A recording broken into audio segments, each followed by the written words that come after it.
Mapa ng Pilipinas, Luzon, Visayas at Mindanao. Halina, mag-explore! 360 compass orientation, let's go!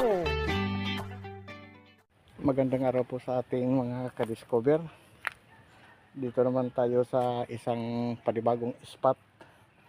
At kung anong makikita natin, itong mga mangrove ay napakaganda sa gilid nito ng dagat.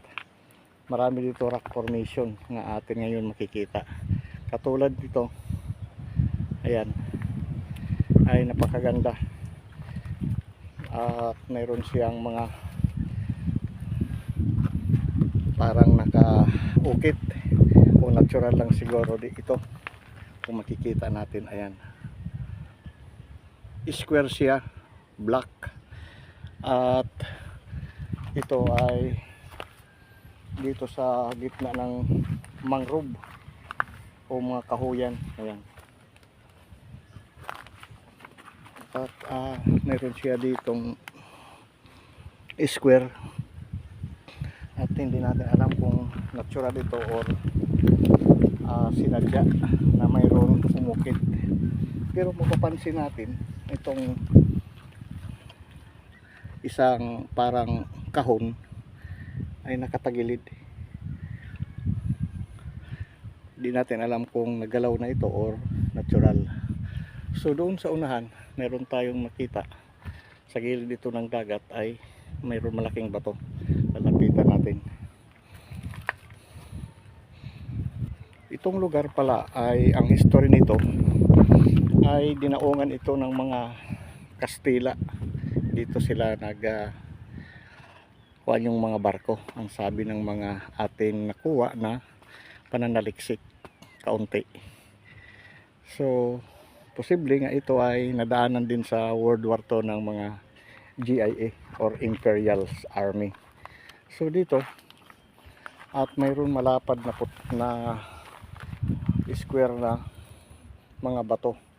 Ayan siya, nagkalat doon. Mayroon pa doon pyramids. Ayan. At ito para siyang nakasalansan papunta doon hanggang doon sa may corals. Doon tayo galing kanina. Ayan. So ngayon ang dagat, ang mga bato dito ay corals, mga ganito. Yun ang bato sa dagat or corals or stone. So ito mga ka-discover ay iba ito siya. Mabigat, malapad, parang yung ano siya, yung noon sa mga parang hantakan. Ito ano siya, kulay itong parang ano ito, violet or ano ba ito, alanganin sa kulay ng pula. Ayan siya, simento. Ayan. So may marker siya pero natural lang siguro ito. Mayroon pa siyang gumagapang. Ayan o, yun yung mga shell sa dagat. Ayan, gumagapang siya.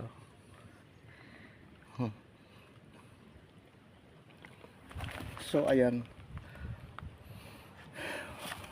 meron siya dito parang maliit na markers nga papunta dito sa rocks na ito. Dito napakatigas ito, hindi kaya ito mabuwal. At mayroon siyang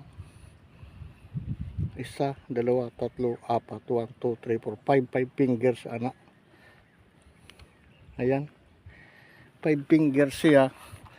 Ito yung malaki, meron pa siya dito. Ayan, malalim. Ayan, ikuha natin yung daliri. 1, 2, 3, 4. Ayan, parang kuwan siya, daliri. Ayan, 1, 2, 3, 4, 5. Ganyan siya. Meron siya dito center holes. So ngayon diyan mayroon mangrove, at ito naman mayroon siya mga counter marker, pero ito pwede ito magalaw, pero ito hindi kasi na fix ito. Pero dito may kaiba, ayan, parang aro, matitigas na parang simento ito sa ilalim, ayan oh, point arrow papunta doon. So ito yung malapad na ibang kulay, tapos yan yung 5 fingers, ayan. At dito may butas yung mangrove, ayan o, tagos yata sa puno, means natural lang ito na iba, hindi natin alam kung ito ay sinadya. So dito mayroon tayong nakita ng mga, itong mga bato dito ay kahit mag high tide kay hindi malakas diyan yung dagat, ay hindi ito maanod, para siyang nakasalansan or nakapix, katulad nito, ayan, titigas. Tapos mayroon dito, ayan, parang center nakalagay lang dito, hindi siya maanod dahil ay hindi naman malakas yung alon. Meron siya dito, no? Parang ibang kulay ito na stone. Ayan. So ngayon pupuntahan natin itong araw, balik tayo doon, iyan, hindi natin, para siyang kasiminto nga yung 5 fingers, yun yung pyramids. Didiretsoy natin dito.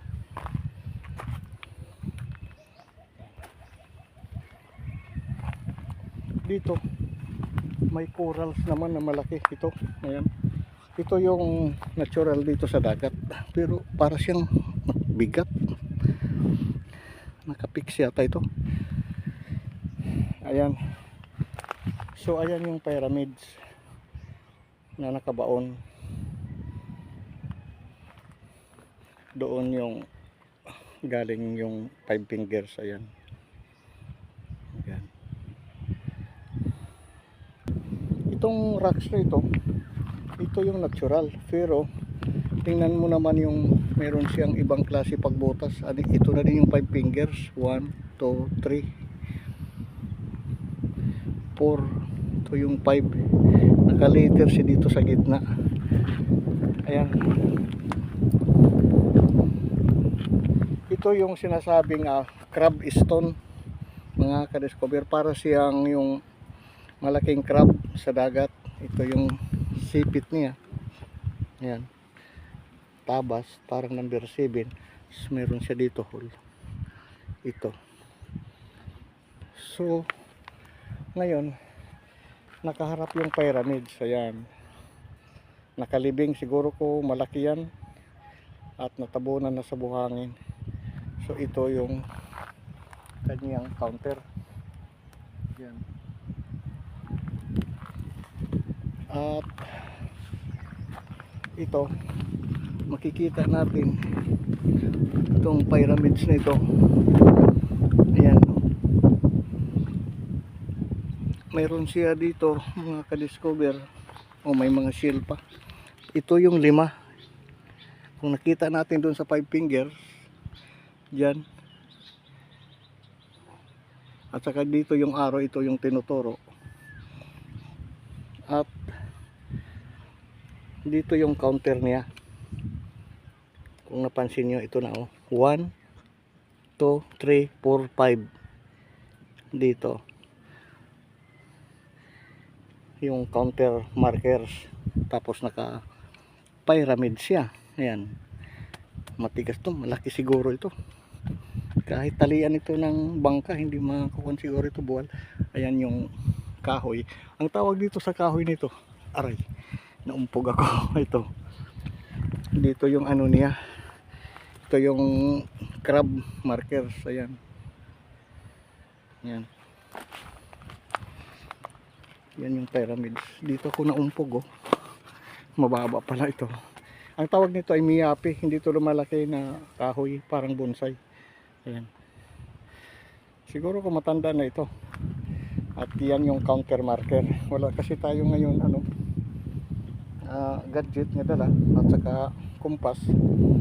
At ito yung atin ngayon napansin nga yan yung counter markers doon sa una kanina.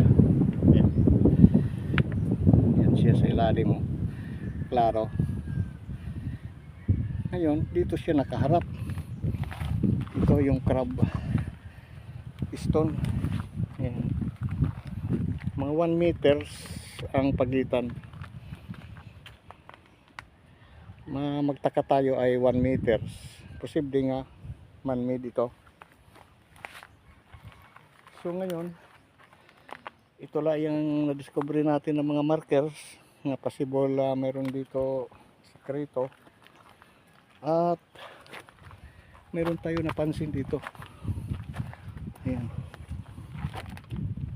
Magalaw yung pag-video natin. Ito, mga ka-discover, kamay sa puno ng kahoy.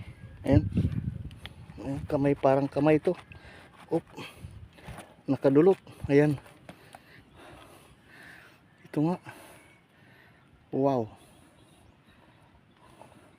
Para siyang glove. Ayan, oh. Ayan. Mayroon ito nakadikit nga stone. Parang blue stone ito, mga ka-discover. Ayan, oh. Parang kinain. Parang siya pansuntok-tug. Ganun. Parang glove. Yan yung setting niya, nakaganito, no? Nakuha natin kanina. Sana ba yun? Hindi natin na naibalik. Ayan. Tapos mayroon siya dito. Nakapix. Ayan. Mahaba. Magaganda yung mga stone dito. So dito sa paligid sa pyramids, may mga stone na kakaiba. Ayan, oh.